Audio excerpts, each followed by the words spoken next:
দেখলেই শুরু করে দেয় উৎপাত। আমি বলেছিলাম এগুলোকে ছোট ছোট পিস করে আর ছোট এতেই গলেই হয়ে গেছে, দেখছো না? আর কত ছোট করব? ফ্রাই ফ্রাই ফ্রাই ও এইটুকুনিতে একটুখানি হতো গো, ওই ছোট্ট ছোট্ট দুটো বেগুন। কেউ খায় না বেগুন, তো আমি খেতাম তখন, ব্যাপারটাই। গাছের বেগুন সবাই খাবে। আমি তো দেখলাম যে আলটিমেট না খাওয়ার সংখ্যাই আমি দেখছি সবজিতে বাড়িতে বেশি। সেই ঘুরে ফিরে ওই আলু পেঁয়াজ এসে দাঁড়াচ্ছে, আর ফুলকপি বাঁধাকপি, না বাঁধাকপিও কম, আর গাজরটা, কুমড়ো। বাঁধাকপি তো সমু মেমো খায় তো।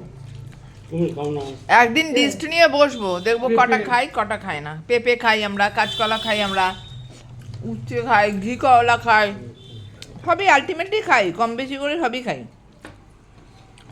কচু জাতীয় জিনিসটা থেকে একটু দূরে। এটা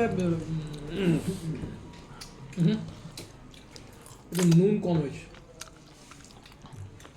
নুন না, মাছটা অনেক দিনের হয়ে গেছে, এটা তার পাতলা ঝোল ভালো লাগছে না। এটা যদি একটু সর্ষে বাটা করতাম বা দই মাছ করতাম তাহলে একটু মশলাপাতি দিয়ে করলে ভালো লাগতো। এরকম আদা বাটা ঝোল দিয়ে এটা ভালো লাগছে না, মানে একদম টাটকা জিনিসে আদা বাটার ঝোল দিয়ে ভালো লাগে। হ্যাঁ, বাবুর জন্য করলাম, বেচারার শরীর খারাপ, আবার না মশলাপাতি খেয়ে যেতে, আবার পেটের গন্ডগোল শুরু হয়ে যায়, একে তো এত ওষুধ খাচ্ছে।